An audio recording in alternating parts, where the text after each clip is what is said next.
Bueno, vamos a comenzar una serie nueva, bastante interesante, principalmente basada en el libro de Daniel.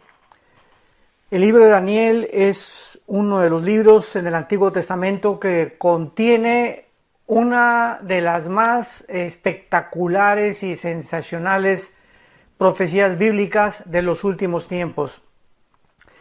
Y cuando estamos hablando de los últimos tiempos o los últimos días, tenemos que tener cuidado, porque unos son los últimos días o tiempos de la iglesia y otros son los tiempos de Israel. Esto es muy importante porque debido a este error y a esta equivocación de interpretación hermenéutica, teológica, bíblicamente, se ha dado el discurso equivocado acerca de que pues hay muchas profecías de que ya pertenecieron al pasado y que estas profecías ya se cumplieron, etcétera, etcétera. Y el trasfondo de todo esto es precisamente no darnos cuenta o no haber descubierto o no haber tenido cuidado al examinar las profecías para el tiempo para el cual fueron escritas. Entonces decir, por ejemplo, que pues Mateo 24 ya se cumplió en el pasado, lo cual es parcialmente verdad, porque en Mateo 24 encontramos a Cristo dando las señales de los últimos tiempos y dando las señales de la aproximación que iba a continuar sucediendo después de su muerte, como fue la invasión del gobierno romano por el general Tito en el año 70 después de Cristo. Entraron y Cristo lo profetizó.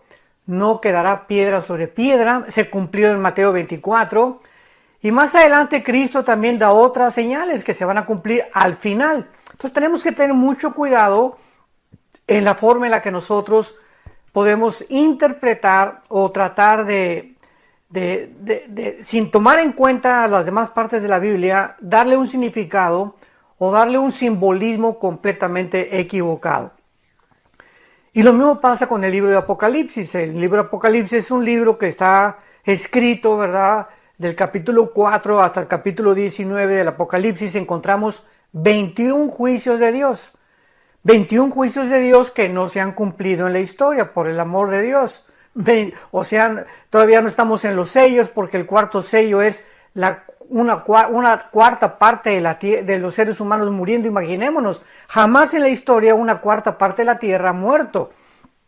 Encontramos también de qué forma en el quinto sello y en el sexto sello la cantidad de mártires y las estrellas y meteoros cayendo al mundo, el cielo envolviéndose como un pergamino, cosa que no se ha cumplido.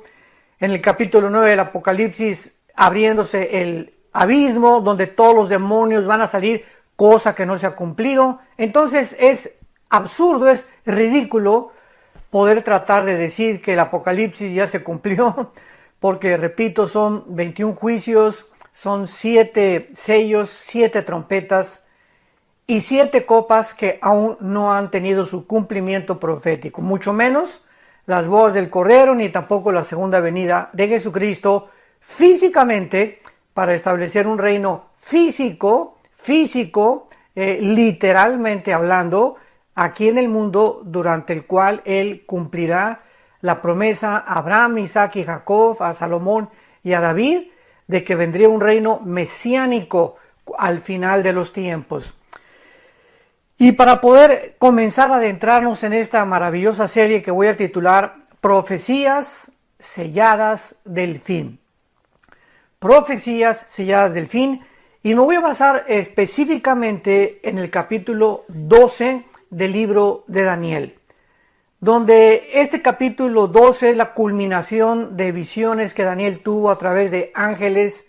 El mismo Jesucristo se apareció en el Antiguo Testamento, se le llama el ángel de Jehová. En el caso del libro de Daniel se le apareció como un ángel vestido de lino. Lo vamos a ver por qué podemos deducir que era una teofanía o una aparición de Dios en la persona humana.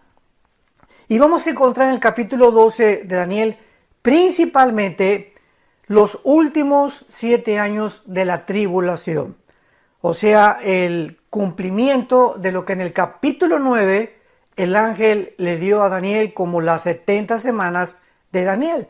Las 70 semanas que sabemos que eran semanas de años, no eran semanas de días.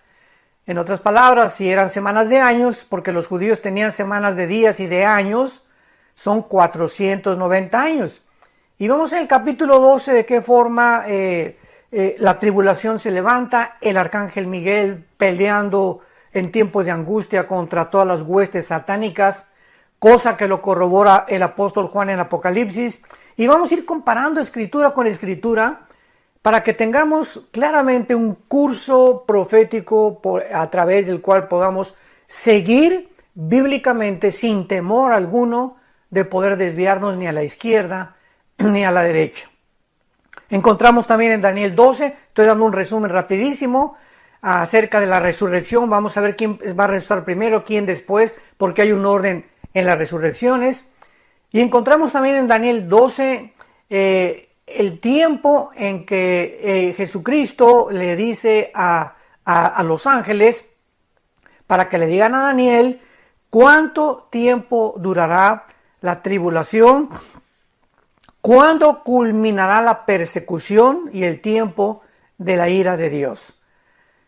Entonces, estos son los principales temas que vamos a abarcar poco a poco, pero antes es pero muy importante que podamos comprender que la frase inicial que se inicia en Daniel capítulo 12, en aquel tiempo se levantará Miguel, esta frase, en aquel tiempo, tenemos que partir desde este momento para saber que estas profecías que a continuación se le revelaron a Daniel, ¿cuándo se van a cumplir?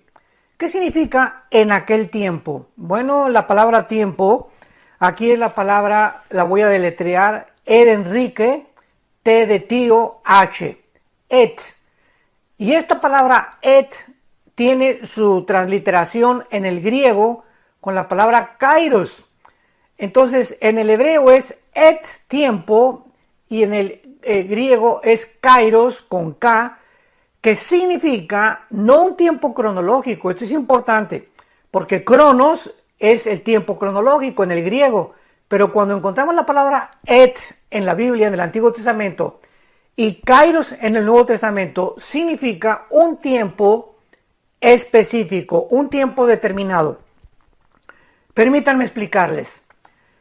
Yo tengo un calendario, como mucha gente, donde tengo enero, febrero, marzo, abril, mayo, junio, ¿verdad? Y en ese calendario tengo una cronología de mis compromisos, pues que en octubre tenemos que ir a la Riviera Maya, al seminario de matrimonios. En julio tengo que hacer otras conferencias en un estado de México, otro en Sudamérica, etcétera, etcétera. Y tengo una cronología. Entonces, esto es lo que significa la palabra cronos. Pero cuando encontramos el día de mi cumpleaños, por ejemplo, que en este caso es el 7 de junio, o el día de la independencia, o el día del cumpleaños de mi esposa, o el día del cumpleaños de uno de mis hijos, son fechas específicas, ¿de acuerdo? Son fechas determinadas. El 7 de junio es mi cumpleaños, el tal es el día de la independencia, el tal es el día de Navidad. Son fechas específicas determinadas. Para estas fechas específicas, para días especiales, es para lo cual se usó la palabra et en el hebreo y kairos en el griego. Entonces, con este trasfondo, cuando dice la Biblia en Daniel 12, en aquel tiempo, está determinando un tiempo específico, ¿verdad? Que se va a referir, como lo vamos a ver, a la gran tribulación. O sea, no hay vuelta de hoja. En aquel tiempo, y vamos a ver a continuación cómo nos apoyamos con más escrituras en el capítulo 12, que está refiriéndose al tiempo de la gran tribulación.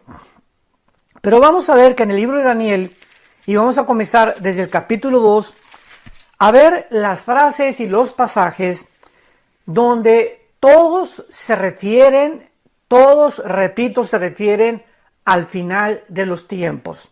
Así que esto es muy importante para poder interpretar, porque cuando examinamos esto no tenemos para dónde hacernos. O sea, nadie puede venir a atreverse a decir un disparate, ¿no? Que esto ya se cumplió o que se va a cumplir. Vamos a ver claramente que casi el 95% de las profecías de Daniel se van a cumplir en los tiempos que estamos viviendo y después en la semana 70 de Daniel. Veamos, por ejemplo, en el capítulo 2, vamos a ir por orden. Capítulo 2 de Daniel, acompáñame, abre tu Biblia en el capítulo 2 de Daniel, versículo 28. Y dice así: pero hay un Dios en los cielos, le está hablando Daniel al rey Nabucodonosor para explicarle el sueño que tuvo. En el capítulo 2, el rey Nabucodonosor tuvo un sueño de una grande estatua gigantesca con la cabeza de oro, el pecho y los brazos de plata, el vientre de bronce, las dos piernas de la estatua eran de hierro y los 10 dedos de la estatua mezclados de barro con hierro, barro cocido con hierro. Y pues Nabucodonosor no sabía de qué se trataba, entonces mandó traer a los astrólogos y a los brujos, a todos los espiritistas, ¿verdad?, ocultistas del reino, porque a través de todos los siglos descubrimos en la historia que el mayor porcentaje de estadistas y de gobernantes han consultado que la bola de cristal, tienen a sus brujos, tienen a sus astrólogos, porque desean de alguna manera saber qué les depara el futuro. Y Nabucodonosor no fue la excepción. Entonces Daniel ora a Dios y Dios le revela la interpretación de lo que significaba esta estatua para el rey. No nos vamos a detener en eso, pero nada más en el versículo 28, que es lo que nos atañe en este estudio, Daniel le dice al rey: pero hay un Dios en los cielos, el cual revela los misterios. Y él ha hecho saber al rey Nabucodonosor, escuchemos con mucha atención, lo que ha de acontecer o suceder en los postreros días. O sea, Nabucodonosor, te voy a interpretar lo que significa el sueño de la estatua. Pero este sueño, esta interpretación que tú tuviste, está relacionada con los últimos tiempos. Y de ahí Daniel pues ya comienza a decirle, ¿verdad?, que la cabeza representa a Babilonia, que era el reino en el cual en ese momento Nabucodonosor estaba gobernando, Daniel estaba bajo sus órdenes en el palacio. Después, más adelante, Daniel le dice, pues vendrá otro reino que la historia nos lo corrobora, los medos persas. Después dice Daniel un tercer reino, los griegos, que Alejandro el Magno derrotó al imperio medo persa, y después el cuarto reino que sabemos también por la historia, que fue el imperio romano. Entonces es muy claro, ¿verdad?, que se cumplió la estatua, se cumplió la cabeza de la estatua, porque Babilonia cayó, los medos persas cayeron, el imperio griego cayó, el imperio romano cayó, y las dos piernas que representan Roma cayó también. Y vemos que ¿por qué está relacionado con los últimos tiempos? Porque los 10, esto es muy importante, los 10 dedos de la estatua del rey Nabucodonosor representan, lo vamos a ver a continuación, representan la última forma de gobierno mundial que existirá antes, esto es muy importante, antes de que Jesucristo regrese a reinar al mundo y establecer su reino mesiánico o su reino de 1000 años. Entonces, antes de que Cristo venga, esto es importantísimo, tenemos la seguridad, la absoluta seguridad, de que se va a formar una coalición de 10 naciones representadas por los 10 dedos de la estatua de Nabucodonosor, y en el Nuevo Testamento están representados por 10 cuernos, que nos vamos a ir después para allá. Entonces, esta es la razón por la cual Daniel le dijo al rey: este sueño que tú tienes, Dios te ha dicho lo que ha de acontecer en los postreros días.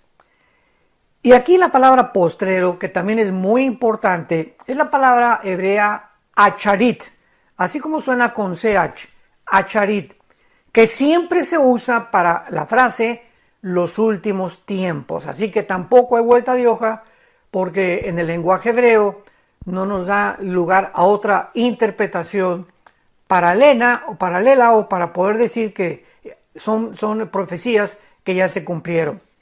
Ahora veamos en el versículo 44 y 45 del capítulo 2 de Daniel. Seguimos en el capítulo 2, versículo 44 y 45, que entonces ya Daniel le explica finalmente a el rey Nabucodonosor la interpretación de los 10 dedos. Y dice así: y en los días de estos reyes, o sea, de los 10 dedos, de acuerdo al versículo 42, que son los 10 dedos de la estatua, en los días de estos 10 reyes, el Dios del cielo levantará un reino que no será jamás destruido.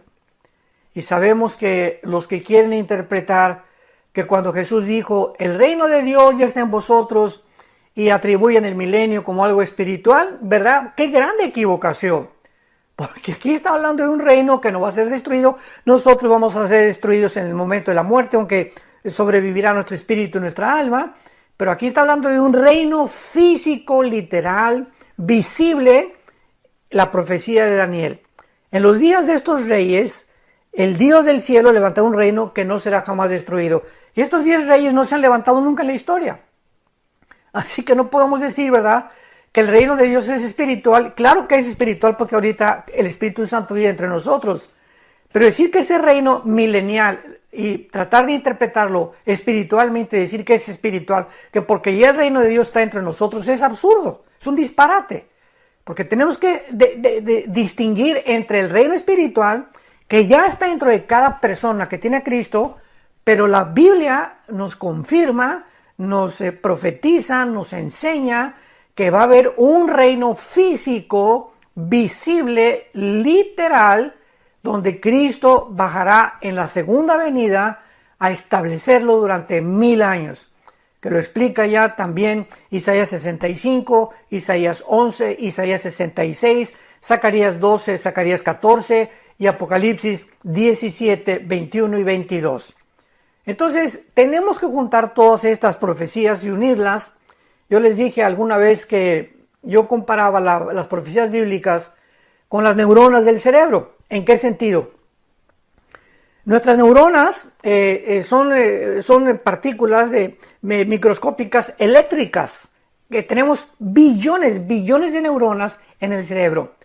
Pero todas están conectadas unas con otras. Cuando una neurona se desliga de la otra, se produce un cortocircuito, lo que se llama el cortocircuito, porque algo produce en el cerebro que ya no pensamos adecuadamente, puede dar causa a un tumor, etcétera, etcétera. Tiene que haber una unificación, una armonía de nuestras neuronas unas con otras para que pensemos de una forma coherente y lógica. La Biblia es parecida en este sentido. Toda la Biblia no es de interpretación privada. Si queremos interpretar el libro de Apocalipsis, no podemos si no tenemos Daniel, ni Ezequiel, ni Zacarías, porque son 3 libros en el Antiguo Testamento que están conectados con las profecías de los apóstoles. En este caso, la primera y la segunda carta a los tesalonicenses del apóstol Pablo, con el Apocalipsis del apóstol Juan, y tenemos que unir Apocalipsis con Daniel, con Ezequiel, con Zacarías, etcétera, etcétera, con Joel también, para que podamos tener el circuito perfecto y no echar chispas. Y este es el problema cuando nos adelantamos y queremos sacar un texto fuera de contexto o no tomar en cuenta el tiempo, y caemos desgraciadamente, pues no tanto en herejías, ¿verdad? Porque hay muchos maestros de la Biblia que tienen otra perspectiva futura escatológica, como los amilianistas, que creen que el milenio ya se cumplió, que estamos ya en el milenio, que Satanás está atado ya, etcétera, etcétera, que son cristianos, son hermanos de nosotros, pero que escatológicamente están, ahora sí que lo puedo decir, reprobados con 5 de calificación, porque pueden ser muy buenos teólogos en una área, pero sin embargo en el área de la escatología están reprobados. Y esto tal vez alguien me pueda preguntar, bueno, ¿a qué es debido a esto? También son estudiosos de la Biblia. En los últimos años yo he tratado de poder preguntarle a Dios y consultar en la Biblia, Señor, ¿por qué esta divergencia, estas diferencias entre hermanos que yo reconozco, son amigos míos y son grandes teólogos, ¿verdad? Puedo citar alguno, el doctor R.C. Sproul, R.C. Sproul, un gran, ya murió, ya está con el Señor en el cielo esperándonos. Un gran hombre de Dios, uno de los mejores teólogos, lo tengo que reconocer, de la denominación de los presbiterianos, era presbiteriano él, de la teología de la Reforma. Entonces, adentrándome en la teología de la Reforma, pude entender que los reformados o los que están del lado del presbiterianismo son amilianistas, creen que el milenio ya se cumplió, que las profecías ya se cumplieron, etcétera, etcétera. Y todo lo que es el área escatológica, como que el Espíritu Santo no les dio mucha iluminación y solo les dio iluminación en el área de la teología. Entonces, esta es la razón por la cual muchas veces no abarcamos todo, o sea, por eso nos necesitamos, por eso necesitamos depender unos de otros como cristianos, porque mi hermano de la iglesia o pentecostal o de la iglesia presbiteriana o bautista tiene cosas en otra área, puede ser en el área de la salvación, puede ser en el área de la iglesia, puede ser en el área del Espíritu Santo, que a lo mejor yo no tengo y que ellos han visto, porque el Espíritu Santo nos reparte de diferentes formas, dice 1 Corintios 12, es el mismo Espíritu, pero nos reparte diferentes dones, diferentes talentos, para que nadie tenga todo el control, el 100% de la verdad. O sea, el día que alguien diga, pues yo tengo todo el 100% de la verdad de la Biblia, ¿verdad? Pues sería un falso maestro. Porque el único que tiene el 100% de la verdad es Jesucristo, el Hijo de Dios, y el Padre y el Espíritu Santo. Ellos son los únicos. Mientras tanto, nosotros, dice el apóstol Pablo en 1 Corintios 13, conocemos en parte. Y muchas veces lo que conocemos, no lo conocemos como lo deberíamos de conocer. Por eso debemos ser humildes, debemos estar abiertos para poder examinar, escudriñar, orar las Escrituras, y depende del área en la que Dios nos haya llamado para predicar y compartir, pues hacernos, ¿verdad? Si no expertos, por lo menos conocedores profundos del área en la que sentimos que Dios nos ha hablado. Y finalmente, para acabar con esto, para poder explicarlo ya mejor, tenemos también al doctor Billy Graham. El doctor Billy Graham, yo tuve el privilegio de pasar muchos días con él, tanto en Holanda, en Ámsterdam, como en su casa en Montreal, como también en México, en Acapulco, el puerto de Acapulco. Cuando él fue unas vacaciones, tuve el privilegio, mi hermano Alejandro y yo, de estar con él 3 días en su bungalow. Eso fue algo para mí impactante. ¿Y por qué lo pongo de ejemplo? Porque él fue un hombre que nada más predicó el evangelio de la gracia de Dios. Era un evangelista. Él mismo lo dijo, yo no soy teólogo, no soy escatólogo, soy evangelista. Fue el don que Dios le dio. Y oímos sus mensajes desde los años 47, 48, que él comenzó la revolución en la ciudad de Los Ángeles con los primeros mensajes evangelísticos, hasta que se murió. O escucha sus mensajes, lo único que predicaba era a Jesucristo. El plan de salvación y el evangelio de la gracia de Dios. Era todo lo que predicaba. Nunca se metió que Ezequiel y que estudiar las profecías, ni el Apocalipsis, ¿verdad? Aunque sacaba pasajes de cada libro, desde luego, para predicar. Pero fue un hombre que Dios lo llamó a ser evangelista. Otro ejemplo rápidamente es Luis Palau, el doctor Luis Palau, que también ya partió con el Señor. Yo trabajé con Luis 2 años y también tuve el gusto y el privilegio de poder estar con él y compartir con él, ¿verdad? Y fue otro hombre que fue evangelista, o sea, Luis se dedicó a predicar el evangelio de la gracia de Dios. Nunca se metió en otras ambigüedades ni en otras cosas de la Biblia, porque él también lo dijo, este es mi llamado. Entonces, con esto quiero decirles que todos tenemos un llamado. En el caso mío, de mi primer mensaje, me río todavía, y cuando lo comento mucha gente se ríe también. El primer mensaje que yo prediqué cuando yo me convertí, ¿cuál creen ustedes que fue el título? Y pues yo pienso que desde ahí ya Dios me estaba llamando para el área, aunque he recorrido, como he sido misionero, evangelista durante un tiempo, pastor y maestro, pero el área más fuerte en la que Dios me ha llamado es en la escatología y en la apologética, que es la defensa de la fe. Y mi primer mensaje se tituló La Gran Tribulación. Mi primer mensaje que prediqué fue acerca de la Gran Tribulación. Imaginémonos nada más, me metí desde que me convertí al libro del Apocalipsis. Fue una pasión y ahora sé que pues Dios me estaba llamando a eso y a eso he tratado de especializarme cada vez más, profundizarme cada vez más, porque siento que eso es mi llamado. Y esta es la razón por la cual dedico mucho más de mis conferencias y mis estudios a el área de las profecías bíblicas. Bueno, habiendo ya dicho eso y ya teniendo un poco más de comprensión, encontramos, ¿verdad? Y nos quedamos en Daniel 2, 44 y 45, donde finalmente Daniel le dice al rey Nabucodonosor las siguientes palabras para comprobar. Estamos comprobando todos los pasajes del libro de Daniel para recordar que se mencionan que es para los últimos tiempos. Daniel 2, 44 y 45. Y en los días de estos reyes, en los días de los 10 cuernos, en los días de los 10 dedos del estatua de Nabucodonosor, Dios levantará un reino que no será jamás destruido, lo cual no ha sucedido. Ni será el reino dejado a otro pueblo, desmenuzará y consumirá a todos estos reinos, o sea, a los anteriores, a los medos persas, a los griegos, a los babilonios, que de alguna manera quedaron vestigios repartidos por todo el mundo en diferentes naciones, pero él permanecerá para siempre. Versículo 45. Y de la manera que viste que del monte fue cortada una piedra, no con mano, la cual desmenuzó el hierro, el bronce, el barro, la plata y el oro, el gran rey, el gran Dios ha mostrado al rey. Esto es importante. Dios te está mostrando, le está diciendo Daniel a Nabucodonosor, lo que ha de acontecer en lo porvenir.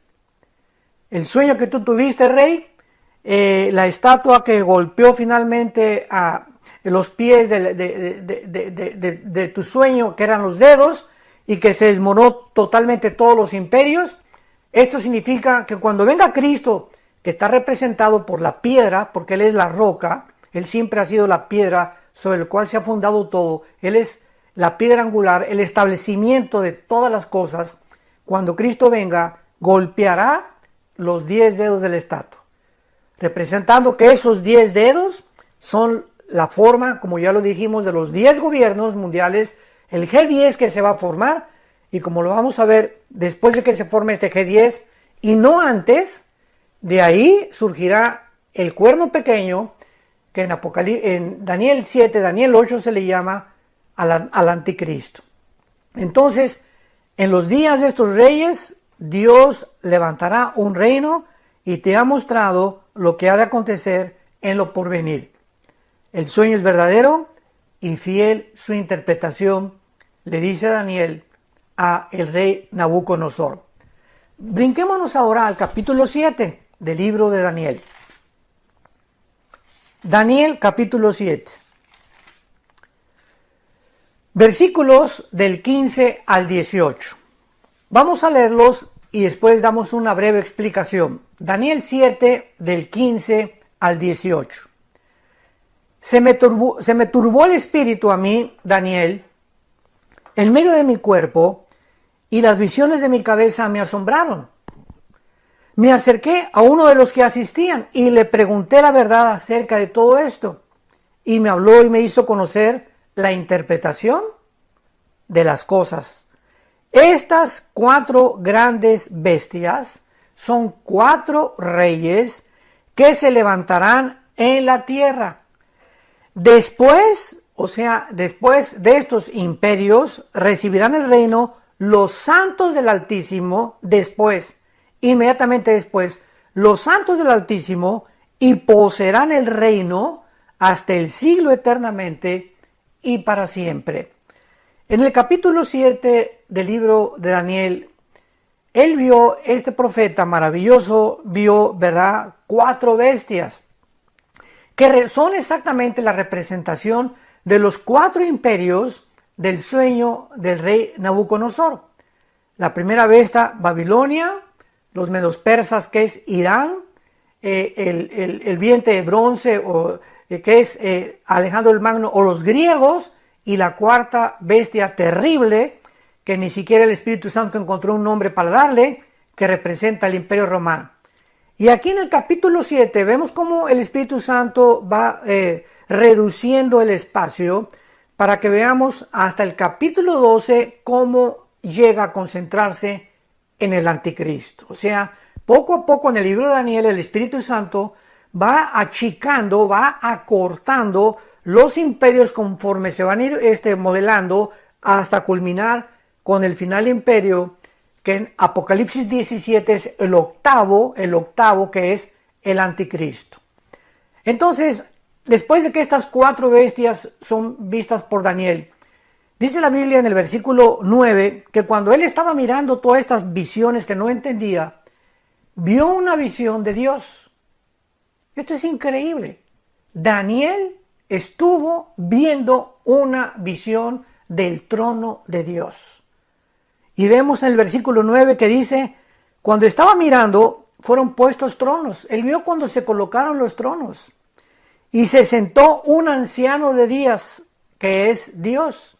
Así se le llama muchas veces, no porque esté viejito, simplemente es un título para que lo entendamos nosotros, que significa su eternidad. El anciano de días, o sea, la eternidad de Dios. Cuyo vestido, vean cómo describe Daniel a Dios, como un anciano, vestido de blanco como la nieve, el pelo y su cabeza como lana limpia, su trono llama de fuego, y las ruedas del mismo fuego ardiente, un río procedía de fuego y salía de delante de él, y millares de millares en el hebreo es millones de millones, le servían delante de él, y el juez se sentó y los libros fueron abiertos. ¿Qué visión tuvo Daniel de Dios? De los últimos tiempos. Porque vemos hasta Apocalipsis capítulo 20, versículo 11 al 15, cuando los libros fueron abiertos. O sea, lo que vio Daniel 600 años antes que el apóstol Juan en el Apocalipsis, los dos coinciden perfectamente bien. Y así sabemos que la visión que tuvo Daniel se está refiriendo a los últimos días. ¿Y qué es lo que en el capítulo 20 de Apocalipsis, versículo 11 al 15, vemos? El juicio del gran trono blanco.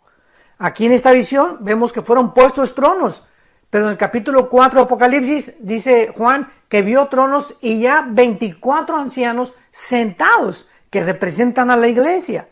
Y en el capítulo 20 de Apocalipsis encontramos que fueron abiertos los libros, y esto es cuando se han abierto los libros, es porque Dios está ya listo para juzgar a la humanidad.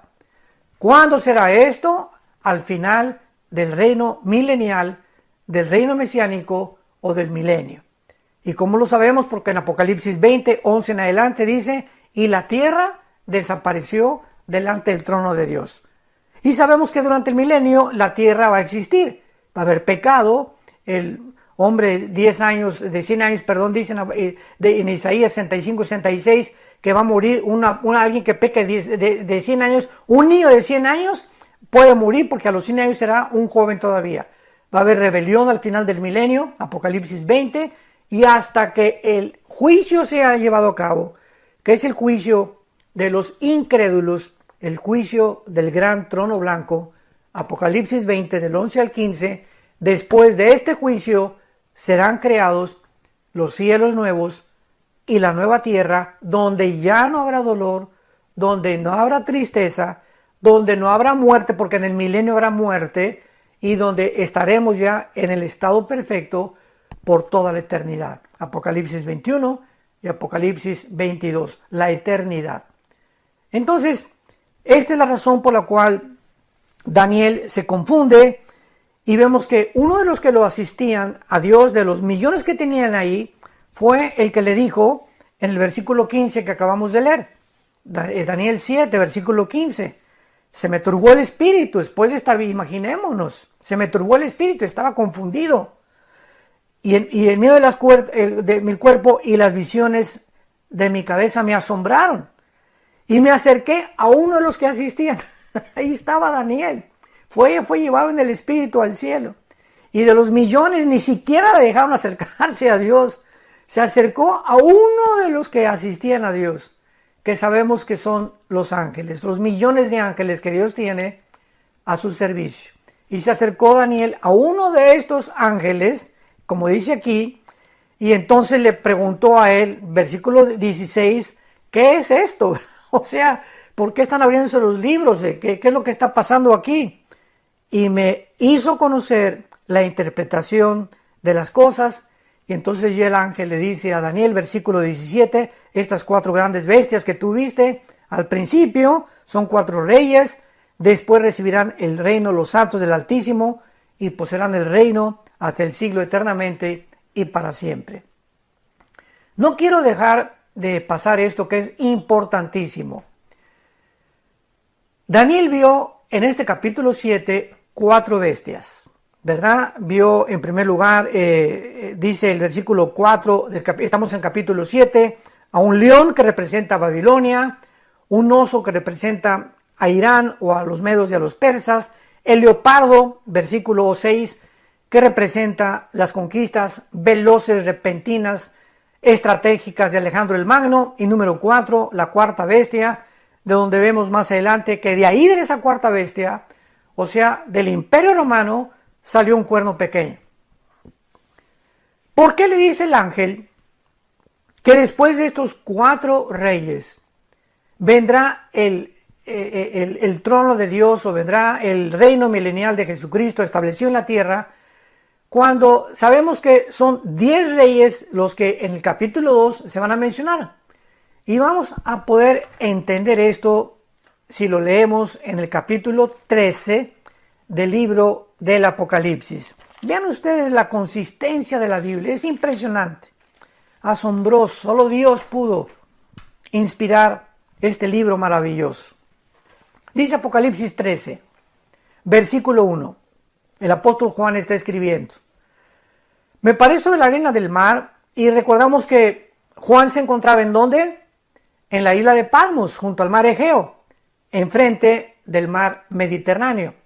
Cuando dice, me paré sobre la arena del mar, está hablando sobre el mar Mediterráneo. Él estaba enfrente del mar Mediterráneo.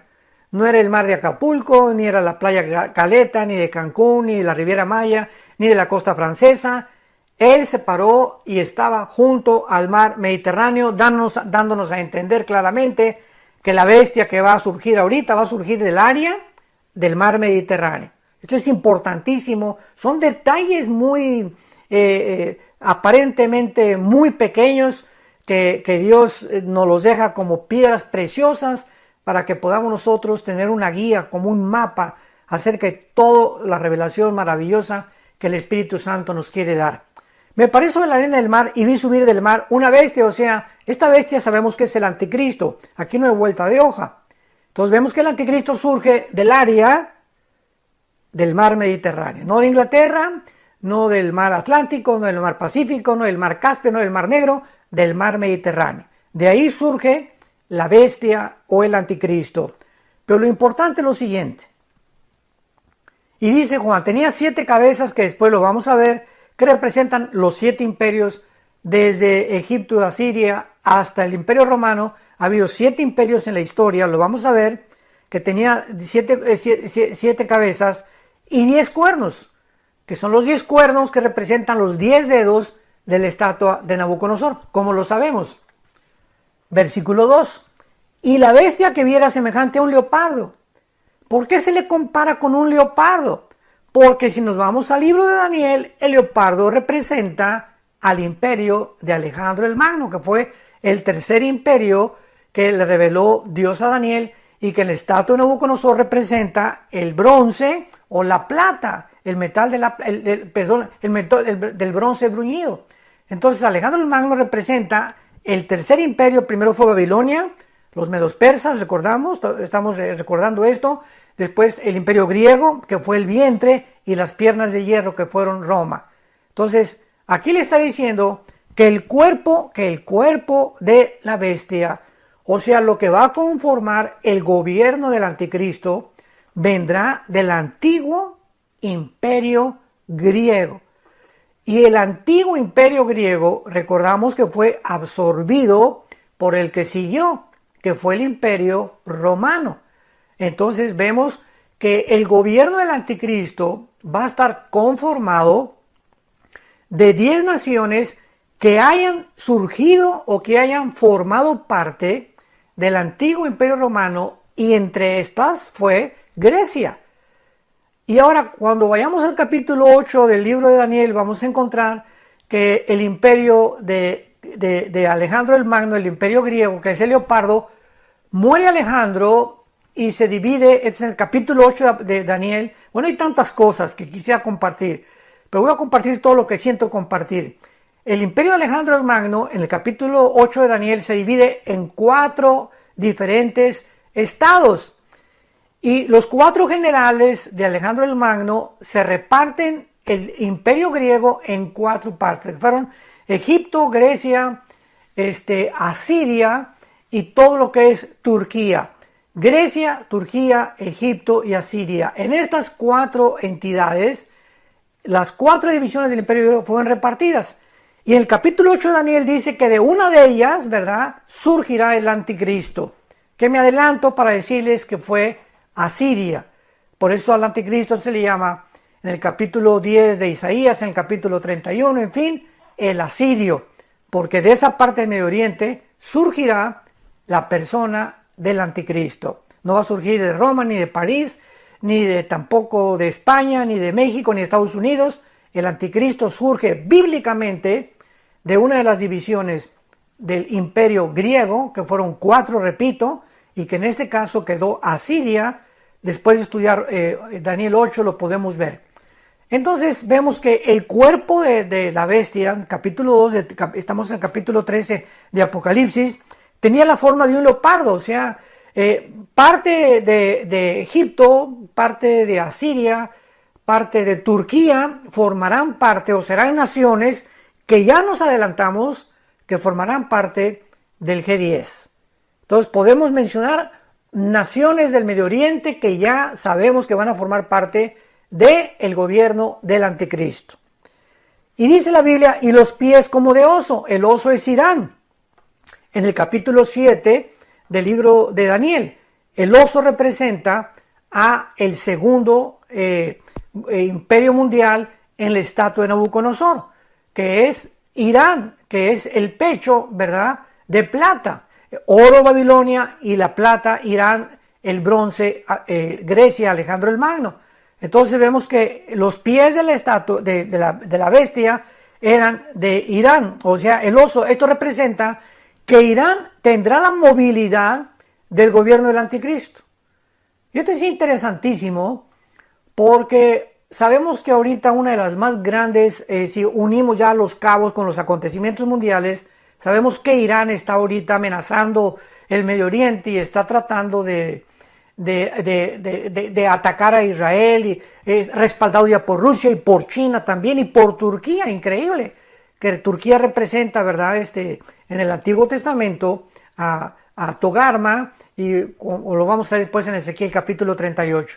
Pero todas estas naciones ya están amalgamadas, ya hay una conformación, una alianza, donde ya podemos ver claramente que el rompecabezas de la Biblia, comenzar a poner todas estas piezas en orden, nos va dando un cuadro perfectamente bien, donde faltan las últimas pinceladas, que vamos a ver en el próximo estudio. Estoy seguro que esto va a ser de mucha bendición para todos ustedes, porque estamos adentrándonos ya en las profecías selladas para el tiempo del fin. Que Dios te bendiga, y continuamos recordando que Jesucristo está a la puerta. Ya está tocando Jesucristo, que ya viene por nosotros, nos está diciendo, prepárense para que sean tomados por dignos de escapar. ¿De escapar de qué? Pues de la tribulación.